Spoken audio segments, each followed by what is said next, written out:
Hey there, Trev here from Studio Z. We turn everyday musicians into remarkable craftspeople. I wanted to share kind of the best solution that myself and our students in our academy have kind of figured out on how to break the most vicious cycle in music creation, and that is the 4-bar loop. If you're new to music production, the 4-bar loop is a dreaded curse where essentially all you have to a song is 4 bars and you can't really move past those 4 bars. And what happens is that a song will end up just being another file on your hard drive. So I want to share a couple things on how to move past this, how to break it, because let's be honest, just piling up loops onto your hard drive isn't the best thing for not just your creativity, but if you want a career in music, which is what we teach, then that is definitely something that you have to move past. It's okay to have ideas, it's okay to have demos, but when all you do is create 4-bar loops and nothing ever gets out and shared to the world, that is a major disservice to your creativity and what you have to bring to the world. So let's go ahead and open up Logic. Let's create a quick 4-bar loop, and I'll show you a couple ways on how we can move past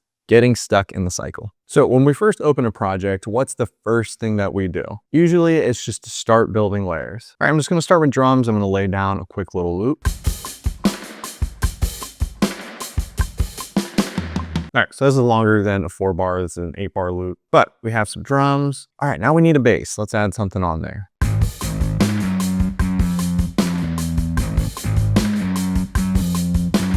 All right, cool, got a bass sound. Now let's add a synth sound.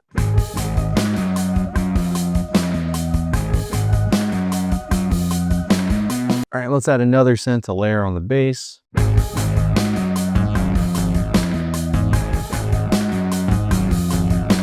All right, now I probably need some kind of like melody.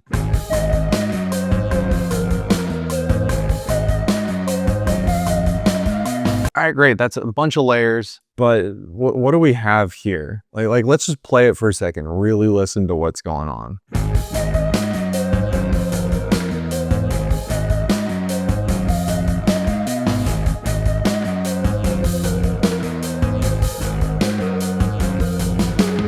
What is the core idea to anything that we just did? Because I just started grabbing all of the sounds that I thought would be cool to add. And I started producing melodies and rhythms that I just thought, oh, it would be cool if we did this and cool if we did that. Don't get me wrong. It is incredible to chase curiosity and it is great to let curiosity out. But if I'm here to write a song, you gotta kind of know when to use curiosity and when to kind of have a hold on it. Because sure, while everything sounds like it's working together, we're in a plateau. There's no direction on where we're going with the song. So just by adding continuous layers and continuous layers, it doesn't allow us to hear what the song wants to do, and we're not able to go a certain direction. So when you're first building out a song, what I would recommend, reel it back. 5, that's not a lot of tracks, but go even more limited than that. Literally the key to every great song is a solid chord progression with a good melody. That's 2 elements. So when you're structuring out a song to begin with, I would recommend sticking within 2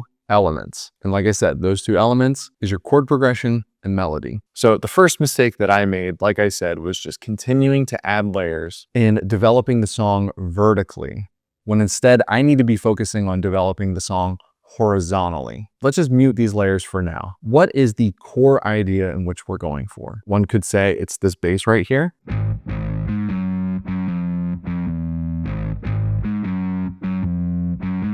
It's a cool riff, but we do need to identify the chord value that is going on with the riff. So I'm just going to open up a dummy piano and let's just take a listen again to what the bass is doing and what chords we can kind of pull from that.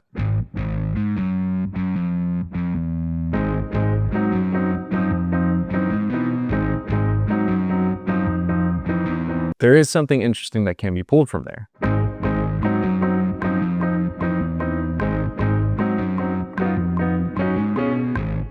Excuse my horrible piano playing. I'm not a good piano player at all. But here, we found a little movement. And this will help us kind of guide our melody as well as where we need to guide the song. I don't need to keep the piano in here. The piano is just a reference because chances are this piano probably won't fit in with the rest of the instruments, but I just need something with chords to guide me along. That's why a lot of songwriters, they start off with just a guitar or a piano and vocals, because if you can make a song sound good with just those couple elements, chances are you have a good song. Production can only ever be as good as the song that is written for it. So now from this, we can see if this melody that we did works with this.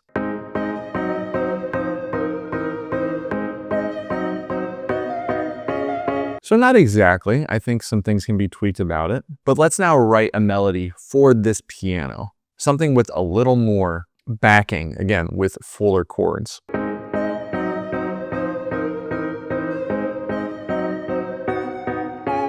So that feels much better. I feel like I can sing to that. I feel like I can write a song to that. How do we break out of this now? How do we determine from what we have here what steps to take next and what's supposed to go next? Well, that's when you have this exercise that you can use at your disposal. If you don't know where to go with chords, record like 3 to 5 different versions of where the chords could possibly go. This is where music theory can help most. I don't know anything about music theory, and I think most people also don't really know too much about music theory. I try to go based on what sounds pleasing to me. So let's go ahead and make just 3 different examples of where we could possibly go that is within the same key of what we're doing. So here's an idea 1.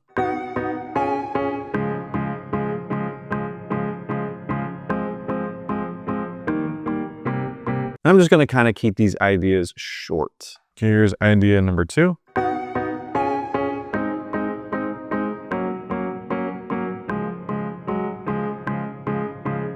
And then we'll just do one more idea.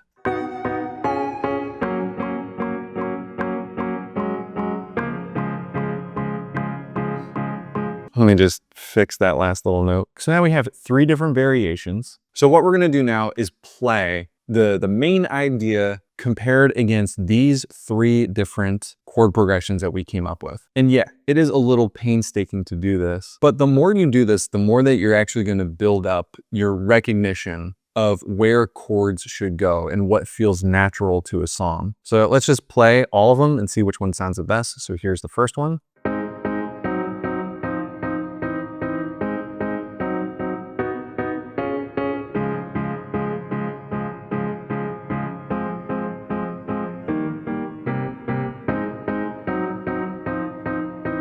So that one ends on a little weird note. I like the idea of taking it somewhere and then adding that minor, but the ending doesn't really flow back into this first one. So we can kind of scratch this one off the list. Let's listen to the second one now.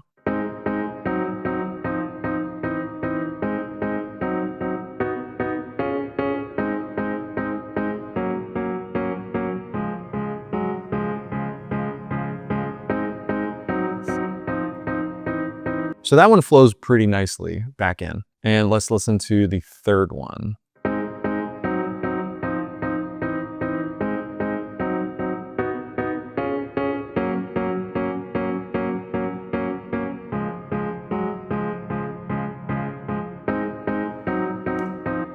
That one flowed pretty nicely as well. So we know it's definitely not this first one. So now we have 2 different building blocks that we can use. And I think I'm actually going to use them both. And the way that I'm going to do this, I'm going to treat this chord progression, this original loop, that is sort of my chorus. That is my central idea. And now I have these elements that I can use as my verse. So you just duplicate them. And guess what? This other third guy here, now he can be used as a pre-chorus. And then we rally this chord progression back over here. So now we have escaped the 8-bar loop. And I want to add as well, many can look at this as like a formulaic songwriting process, which can feel very unnatural. I wouldn't really look at it as that. I would look at this as recognition and training. It tests your ears, it tests your technical skills. So practice like this, and then bring these techniques into your original music. So all in all, if you have any takeaways from this video, when you're starting a song, do not get caught up in making a bunch of layers.